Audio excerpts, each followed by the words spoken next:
and thank you for coming back to day 2 of the Project Stand Forum. Again, my name is Richard Darga, and I'm the Dean of the Library here at Chicago State University. I am just stepping in for Kel today. She's on her way, but she's not quite here yet. So I just want to again express yesterday how proud we are to be connected to this project, connected with the Smithsonian projects. It fits so well with who we are and what we are with respect to Chicago State in our mission of social justice, inclusivity, et cetera, et cetera. So we're really proud to be a part of this program. And did Erin leave? Oh, there she is. Okay. She's up next. Thank you, and welcome to Chicago State. I'm putting shelves together, right? That's right. Good morning, everyone. My name is Erin Glasgow. I'm a visiting instructor and special collections librarian at the University of Illinois at Chicago. So good morning. Welcome to day 2. I'm really excited about it. So as many of you may already know, today is the Global Climate Strike, which is a youth-led movement sort of highlighting the ways in which climate change is sort of becoming a catastrophe. And so there are some archivists, Itza Carbajal from UT Austin and Ego Awahi Sawinski, who have put together a teach-in for archivists to do. So unfortunately, we won't have time in the program to do the teach-in, but there is a reflective portion of the teach-in that we are going to do in solidarity with this effort. So all the sort of reflective station is set up in this other room right behind us. So in some of the prompts that they are encouraging us to think about is, what is my archival future in the face of climate change? Where am I heading given the political, ecological, ethical, and emotional directions today's environmental crisis places in front of me? And what can or should I say to future me about today's world and my role as an archivist, documentarian, and memory worker? So I'm very excited for us to participate in this and to show solidarity. So again, I'll have these prompts located right across in the room that we ate lunch in yesterday and that we had the breakouts in yesterday. So if you have any questions about this action, just come see me. And next up will be Lael, who will introduce our keynote speaker.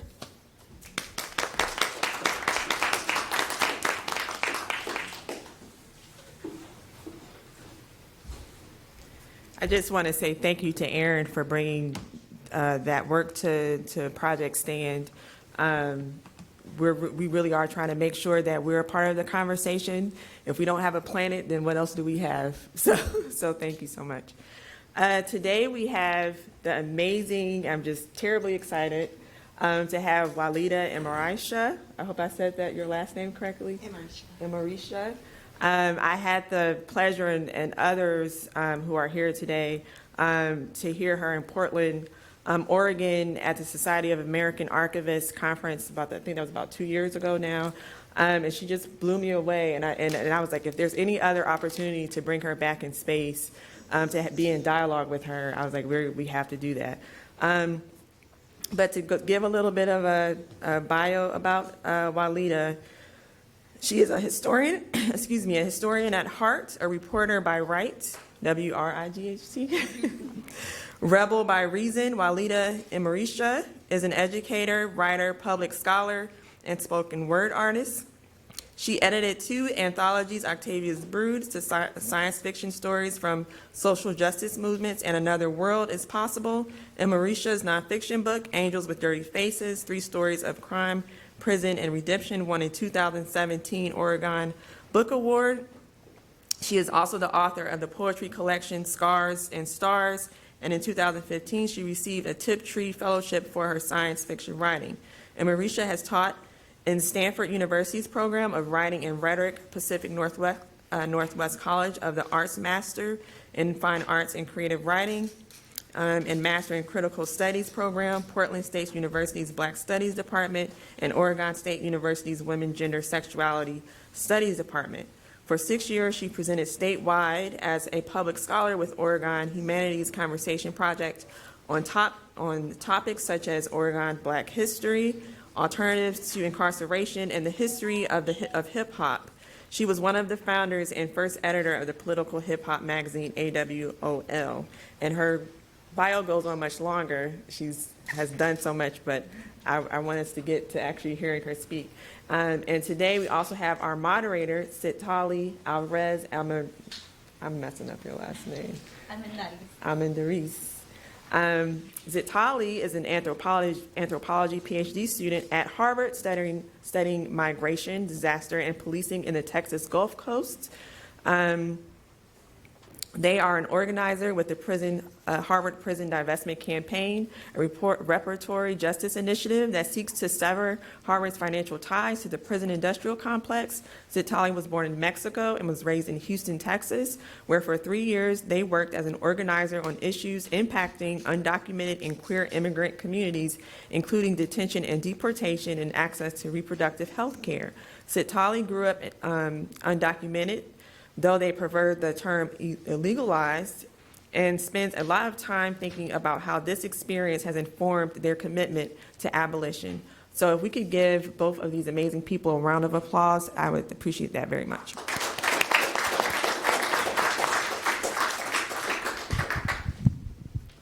I'm going to try. I think we might have to actually take the mics out here. Thank you for that introduction. I know I'm incredibly excited to be here, so I just want to echo the excitement that we heard here at the beginning. But just to jump right in, I want to start by just asking you to tell us a little bit about yourself and how you became an activist. Sure. And I just wanted to say I'm really excited to be here, and I'm thankful to Lael for all your work. I've seen the work you're doing from afar on social media, so it's really exciting, and I was so excited to be here for the culmination of these ideas about the intersections of liberation, justice, archives, organizing, so I'm super excited, and thank you for being the moderator. So the question was, Yeah, the I was question like, is just, and let me thank my mother. no, of course, super important. Just how did you become an activist, and share about yourself? Sure. So I grew up on military bases, mostly overseas in Iceland and Germany. And even though those are very white places, I don't just mean the snow, the communities I grew up on were mostly people of color because the military disproportionately recruits folks of color. And so my mother decided to move us to Springfield, Oregon, which is a tiny town in a very, very white state. And it was a huge culture shock. And so going to high school in Springfield, Oregon, there was a lot of racial tension at the school amongst kids of color and white kids attacking kids of color. And I was very sort of confused at the time about why that was happening. And I've always been a nerd, so I was like, there must be a reason for this. So I was lucky enough to get to study some of that history, finding a people's history of the United States by Howard Zinn through a high school teacher. A subversive high school teacher was like, read this. And I also fell into an internship at a social justice organization in the area as well in high school. And going in, it blew my mind, folks talking about, capitalism and the Zapatistas and political prisoners and the history of U.S. occupation and invasion in Central and South America. And I knew nothing about this. And I was kind of a know-it-all. So I was like, there's stuff I don't know? Well, then I must learn it so I can know everything. So that was really sort of the foundation of my engagement with activism and organizing, and I continued in college and afterwards. But for me, sort of the understanding and exploration of history has always been intimately tied to my understanding of creating change in the world. Yeah, and I think that takes us right into something we want to, make a connection to here. And just to phrase it in a question, how does that connect to your interest in archives? Mm-hmm. Yeah, so I love archives. I am not an archivist. I love archivists. I love librarians. They are godsends, and they guide you through and help you find what you need on treasure hunts. But I've been engaged with studying history and therefore using archives, using these spaces of sort of historical and intellectual collection. I actually, in high school, wanted to do a internship at the Springfield Historical Society, which y'all don't know what that is because you don't live in Oregon, but it is tiny, and it's all, there's like there was one dusty exhibit on white pioneers. And the same high school teacher who handed me Howard Zinn's People's History of the United States was like, "You don't want to go there." And I was like, "I do, I want to be a historian." And she's like, "Yeah, just go check out this social justice organization." And I think for me, that also very much tied those two things together, and seeing social justice movements as a sort of, alternative archival space, an alternative space where history is held and remembered, because this world, this system spends so much time trying to erase history and our connection to it.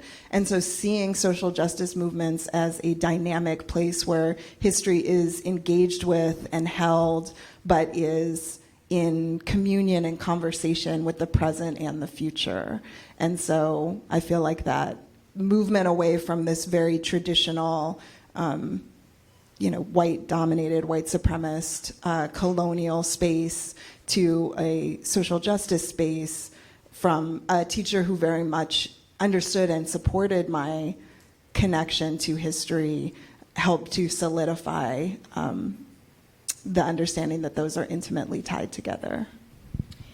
And actually that brings me to, I think my next question, which is about a keynote that you gave in 2007 in Portland. And I have a quote in front of me that I think really speaks to some of what you've said, but I hope that you can expand on it a little bit just so that we can really dive into the weeds here.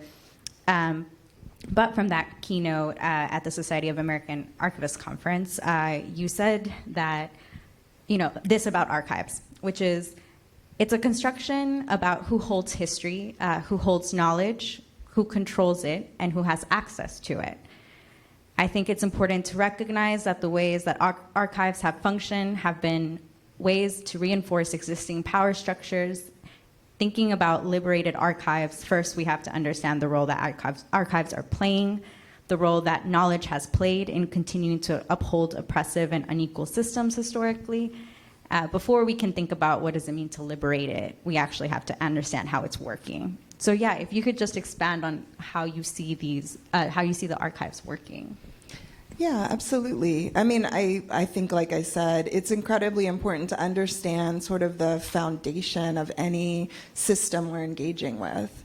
And I think it's important to recognize, when we're doing analysis, our understanding of systems and how they function and their purpose changes our tactics and strategies with them. So for me, it's really important to understand that these institutions were created to further white supremacist heteropatriarchal capitalism. They were meant to be built on the backs of oppressed Black and brown folks, and they were meant to further these completely unequal structures. If we understand that's their purpose, then we know that they're not broken, they're functioning exactly as intended. And so, it changes our tactics. We recognize surface reform can never be enough because it's not, they were going on the right path and lost their way. This is the path they've been destined for. And all of the institutions that shape our lives are part of that. I think we often like to imagine spaces of intellect as neutral places, but it's incredibly important to recognize these spaces have been invaluable in shaping the ideologies that fuel the rest of oppressive systems. So, the institutions of universities and higher learning, the institutions of archives and historical societies and spaces have been instrumental in deciding what history is preserved, how it's presented, which then limits and leads into the future that these white supremacist organizations and institutions have dreamed of. So for me, it's really important to understand that, because what it means then is we are in, a battle for our lives, and it's a battle for our history and our future. And so once we understand that, then we can choose how we engage with these institutions, but in a way that always centers our communities. I live in Portland, Oregon, which touts itself as this sort of liberal utopia. If anyone's seen Portlandia, blah. It's not funny when you have to live it every day. But the reality is, these institutions that have created Portlandia have created it as this sort of white liberal playground. Portland is the whitest major city in America. That is not a coincidence. That is a fundamental part of how white liberalism works. And so I think it's a really great example, because so many of the institutions in Portland try to portray themselves as not even neutral, but progressive. And yet they are rooted in the oppression of people of color, and their fundamental goal is to center whiteness and to, at best, marginalize, and at worst, control, brutalize, and exploit communities of color. And so for me, it's really important to understand the purpose of these institutions, and then we can think about how to subvert those institutions. I really like to focus on this concept of subversion, because it's clear about the purpose of this institution. It's clear about our role when we engage with it. Our role is not to, reimagine this institution, give it all our energy. Our goal is to get in there, get what we need, do as much, throw our clogs into the machinery and sabotage it and get out. And we're taking resources out to bring back to our communities so that we can envision from the ground up what are things we want. So what do community archives actually look like? And it's not a either or. It's not either you engage with systemic spaces or you create community spaces. My co-editor of Octavia's Brood, Adrienne Marie Brown, talks a lot about saying yes and rather than no but. So how can we say yes and to as many tactics and strategies that hold our principles and values? So I think we need to engage with and subvert existing institutions and spaces, but we always have to make sure we're creating space to imagine from the ground up who we are, how we want to be in the past, in the present, and in the future. I think that was really beautiful, the way that you're talking about how it's not about reimagining these spaces in particular, but I think that a lot of what you did touch on as well is what do we imagine, what we want to imagine, and really directing our energy towards that, which I find to be sometimes a hard balance, right? Because we exist within these structures and are forced, right, to have encounters with them, sometimes very violent encounters, and I think one of the things that has really struck me about your work, and you mentioned Octavia's Brood, is the way that you use science fiction to kind of, get us there. So can you talk a little bit about that? Sure.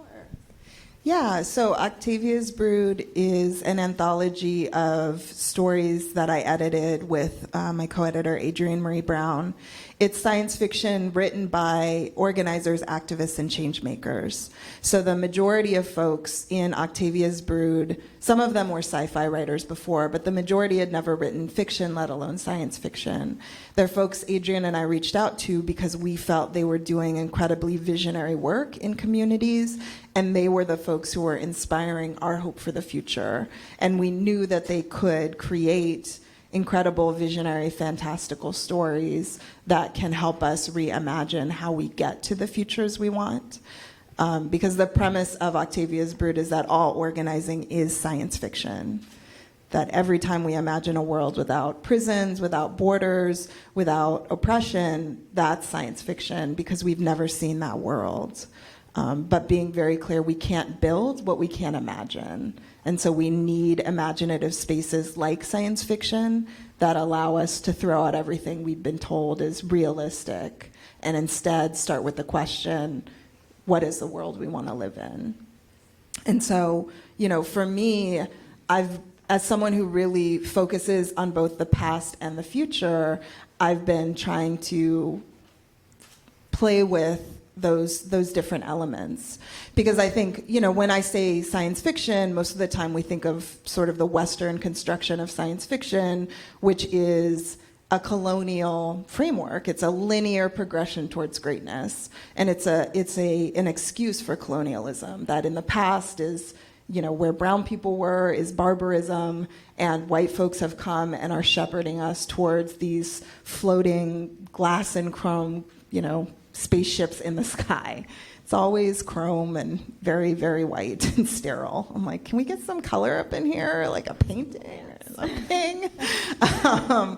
But, I think for me, my understanding of science fiction is very much rooted in my Blackness, in my understanding of Blackness as focusing on liberation, of understanding that, Black folks historically for all time, and Black folks especially in this country, have always been sci-fi creators, and that people of color have always been sci-fi creators, because we've had to imagine worlds where we are free at a time, every time, where we're told they're impossible, that they're fantasy, they're science fiction, they'll never exist. And we continue to dream those impossible dreams and change the world to make them reality. And so I think for me, it's very important to see that history is not a linear progression towards greatness. It's very much, it's very much challenging the notion of linear time. And it's also recognizing that we are dreaming in connection with our ancestors. They're not something we static and in the past. They are dynamic, they're next to us, they're breathing with us, they're dreaming with us. We are living the dreams that they also had as well, and adding our own. So for me, I've really been trying to focus on how to challenge that. And one of the ways I've been doing that is through a workshop series that I created with Morgan Phillips, who's one of the contributors to Octavia's Brood and is an amazing trainer and organizer, called the People's Encyclopedia 2070. And so the concept of it is that we have workshops where we create zines, little publications that are the encyclopedia from the year 2070. And we imagine we've been having wins. Our movements are having wins. We are moving forward. We are moving towards the goal of liberation. And so in the year 2070, what is the way that we would write about where we are now and how it moved us forward? And so, it started for me during the Ferguson uprising, and seeing online white folks critiquing the ways that Black youth were struggling to get free. And I wrote this very long Facebook rant about it. And I was like, oh, the world doesn't need one more Facebook rant. There's more than enough social media rants. And I just realized that rant also centered white liberals, because I was like, how dare white liberals decide and try and dictate to Black youth how they struggle? And I was like, you know what, in 50 years, we're not going to remember these white liberals except that they were on the wrong side of history. What we are going to remember in our communities is the courageous vision and leadership of these Black youth that changed the world forever. And so I wrote the first entry in the People's Encyclopedia 2070 on Ferguson and framed it like that, from the future, saying, can you believe there was a time when white liberals thought they had the right to dictate, this to Black youth, but luckily Black youth weren't having that and went about their business and, joined forces with other oppressed youth, and, these changes came out of that. And it was one of the most empowering writing projects I've done, to write the future I want as historical fact. I didn't say they will do this. I said they did this. It's concrete. It's already happened. And for me, it was really thinking about, we claim the past very concretely when we engage in, decolonized understandings of history. We work to claim that past, and we're very certain, right? That is not, Christopher Columbus was not a hero, right? Here are the real historical heroes. Concretely, boom, this happened.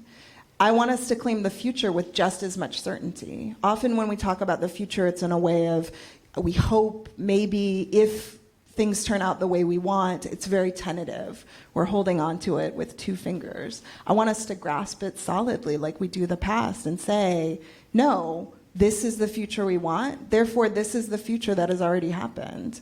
All we have to do is do the steps to bring it into existence, but it's already here waiting for us to get to it.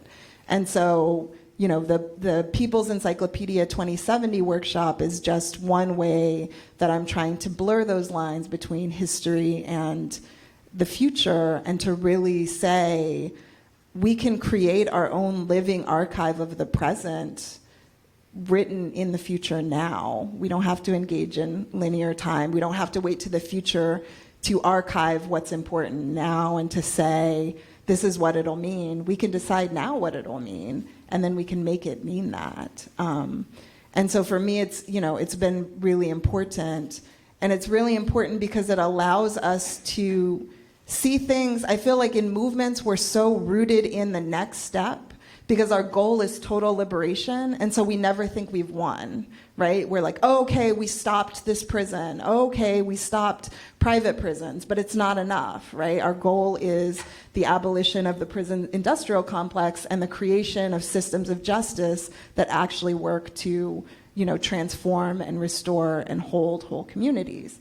So until we reach that, none of it is a real win.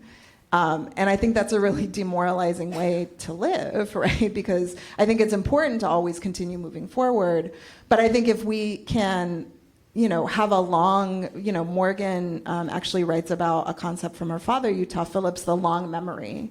If we can have the long memory, if we look back on the Attica Uprising of 1973, at the time, people were like, well, that was a failure. They didn't get the demands that they wanted. The state came in and massacred people. Those organizers were brutalized for decades afterwards. And yet, the Attica Uprising has been referenced in every prison organizing movement since then. The California prison hunger strike just a couple years ago said they were deeply influenced and learned from the Attica prison uprising. And so when we take a long memory 50 years later, we're like, that wasn't a failure, that was incredible. That's something that feeds our souls now. So I think for us now, it's important to think about in the future when we look back, things are gonna be a lot more clear. So the lines will be much clearer. So people are like, I don't know, let's engage in dialogue with both sides. In the future, we're going to be like, no, there was a right and a wrong, and you were wrong. But also, I think, really looking back and seeing things that at the time may have felt like partial wins or may even have felt like losses, we'll see like that moment was so key and it changed everything. And so how do we create spaces where we can have that long memory now so that we can see we are building that future, and that future is a certainty. All we have to do is make it happen. Speaking of kind of redefining wins, right? I think it's one of the things that we encounter most, right? In terms of challenges and in the range of imagination, which, like you've mentioned and you've spoken about, is really the most present in community and marginalized communities in particular. So just to bring us back to the archives and thinking about the community archives in particular. I know one of the things that folks are looking forward to hearing about is the community archive initiatives in Oregon in particular. So we're wondering if you could also talk a little bit about that. Sure. Yeah, I can talk some about that. I mean, some of the work that I focus on the Black community, and so that's the area where I know the most. And I think, there are some really amazing examples that lift up my spirit.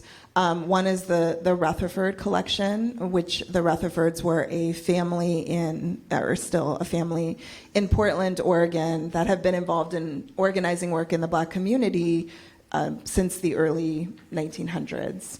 And they were instrumental in founding the NAACP in Portland, the Portland chapter, and just passing the first civil rights bill in Oregon, and so many other organizing projects.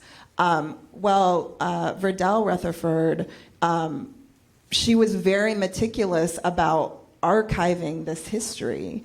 And it was at a time when, the Oregon Historical Society, other, mainstream traditional spaces of archives were not interested in the Black community at all because they didn't want us there. And so, she knew this was important. And so she did things like doing, sort of DIY lamination of putting saran wrap around documents and then using an iron to laminate it. Which, when I saw that, I was like, whoa, how is this laminated? Wait, is this saran wrap? And I think to me that it's just that holding that document showed the ingenuity, the creativity, and the determination of Verdell, of the Rutherfords, of the Black community in Portland, of the Black community everywhere, to say, we know this is important, and we know that future generations will need this, and we are not going to beg or rely on these white spaces to preserve our history for us, because so far they have done a terrible job of doing that and are only preserving what furthers their causes. So we are going to, come up with ingenious ways of preserving this in community for community. And one of the, the stipulations about that collection when it was, when she had passed and it was being put forward, was that it had to be somewhere where the public could access it without any barriers. And it couldn't be the Oregon Historical Society because they had been so hostile to folks of color and to our space in that history. And I think that, to me, that is a very it's very strong metaphor for the ways that we have always worked to hold our history with an eye to the future, right? Those folks aren't preserving it just being like, we're amazing, and I'm sure future generations would just love to sit around and be like, weren't they amazing? But they were like, no, this is about action. They need this information. They need this so that they don't have to, do the same things that we did, so they can see these notes from our NAACP meeting in 1943 and be like, ooh, like you read and you're like, wow, we're having some of these same conversations in our community and some of these same issues are still here. How can we learn from this? And folks working to preserve that so that we can learn from it and move forward. So I feel like that, for me, that's one piece that's really, really important. And then, this sort of the idea of seeing archives as something that is living, that is not just something in the past. And I think if we're really talking about what archives of liberated movements and communities look like, we have to completely change our conception of them, which is, I'm sure y'all have already been talking about that, and we'll keep talking about that. But for me, I look to an organization like the Portland African American Leadership Forum, which is PALF, its acronym, put out a document called the People's Plan a couple years ago.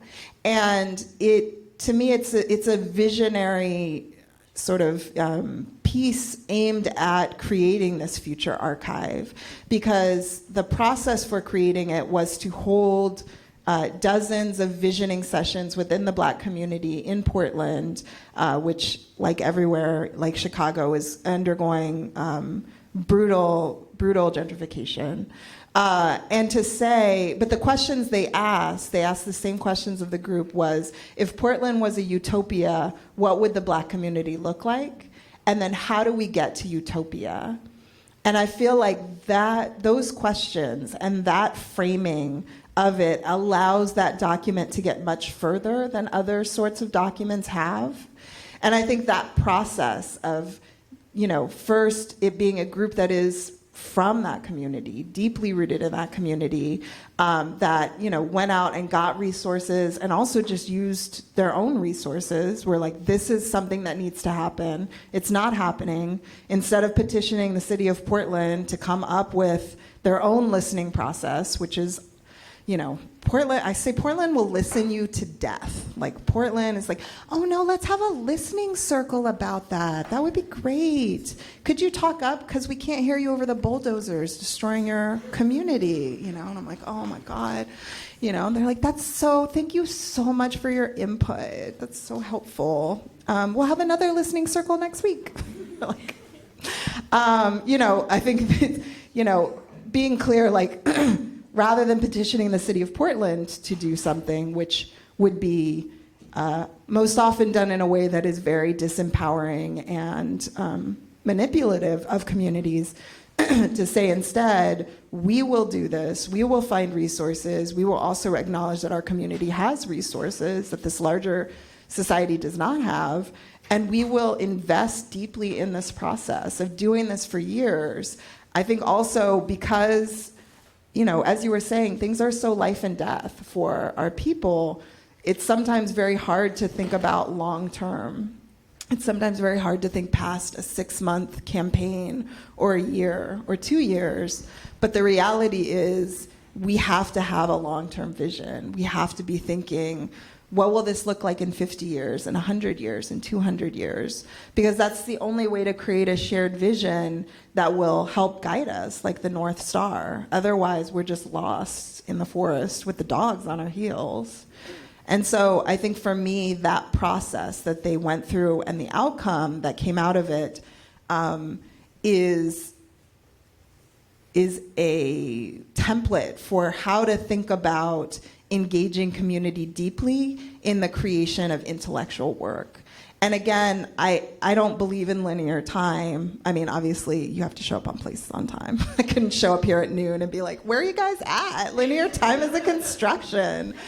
But, but in terms of thinking about history or the future, I actually think, the tactics and strategies we use are not different for them. And so I think, things like the construction of the House People Plan, which is focused on the future, though that is the same energy, ethos, principles, values, and even process we can use to think about how do we hold the past in light of the future. I think what really stood out to me from that is, in my field in anthropology, we talk a lot about how scholars who are writing from the margins are refusing to write about, to be studied upon, or written about, rather. And what you said really reminds me of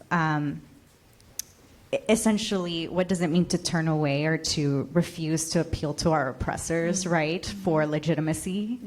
And I think that speaks a lot to some of what you've shared about your activism in particular. So just to pivot there to asking you about your role in founding the Human Rights Coalition, can you speak to that connection a little bit? And maybe, for those of us who might not know too much about it, just to familiarize ourselves with that work. Sure. Yeah, the Human Rights Coalition is an organization in Pennsylvania that is focused on prison abolition. It is primarily made up of folks who are incarcerated, people who are formerly incarcerated, and then loved ones who have people incarcerated. And we founded it in the early 2000s, and it was the idea of folks who were incarcerated, a number of folks, including political prisoner, Black Liberation Army political prisoner, Russell Maroon Shoatz. And the idea was very much that, incarceration affects oppressed communities so deeply, and yet oftentimes the folks who are engaged in the movements to change prison systems or to abolish prison systems are not family members. And often the ways that family members of people who are incarcerated can engage with movements is either sort of in a, getting a support group or an emotional group, which is a very obviously important, but is, often separated out from organizing, or are sort of trotted out at rallies. Like, tell us about your experience. Great, now let the real organizers talk. And instead recognizing people who are directly affected are the people who should be at the center of leadership, and are also the folks who are engaged in ingenious creations of tactics for not only survival, but for transformation. And so that was, very much the idea rooted in the Human Rights Coalition. And, I think, we had to go through a process together to get to a place of talking about prison abolition versus prison reform. And I think it was a multi-year process, again, of really having deep conversations. And I came into it as a prison abolitionist, but not wanting to force that upon the group, and instead really focus on saying, what is our vision for the future? What can our communities look like if they're whole and healthy and safe, and what can get us there? And I think for me, it was very important to, my work with the Human Rights Coalition, I think very much solidified my commitment to prison abolition and my commitment towards sort of visionary futurism, because, and I know you know the work that you're doing, fighting against the prison system, fighting against any system, but I think especially systems where the criminalization and the control are so brutal, like the immigration system, the prison system, it's you spend all of your energy fighting just not for things to get worse, right? There's a new policy that suddenly, strips away the tiniest rights that people had left. You spend a year or 2 years campaigning around that, trying to get, these monolithic systems that are so cloaked and so difficult to access, and trying to organize through prison walls where all of your communication is monitored and controlled by the people you're trying to challenge. And you win, and things are just exactly the same. And you're like, okay. And then next week they issue a different new law, and you've got to do it again. And so for me, abolition has been and was really important to understand we have to fight those rules, and we have to fight the repression within these systems, because people we love are behind these walls. And my adopted brother did 29 years in prison. He came home 5 months ago. And, we can't say like it's abolition or nothing. And I don't think most people say that, but we really, if there's a reform that will make people's lives better, then, we want that reform. But that reform has to move us towards a larger goal and vision. We have to see these struggles as connected and organize in a way that builds on them, rather than just we move from one fight to another, to another, to another, because that's one of the ways that the system wears us down. And I think that's another reason for me it's really important to learn from the past, because we see that the system does create new tactics and strategies, but they rely a lot on the same tactics and strategies. And if we're not aware that this is something that's been happening, for centuries, when you look at the struggle for abolition of slavery, you see similar tactics and strategies. And you're like, oh, wait, so maybe we shouldn't be arguing with the system about this, because we've seen people do that and it didn't work. So let's try something different. So I think that's why it's incredibly important to root in that history and to understand, because, folks are there, just ancestors waiting, whispering like, don't do it. It'll suck.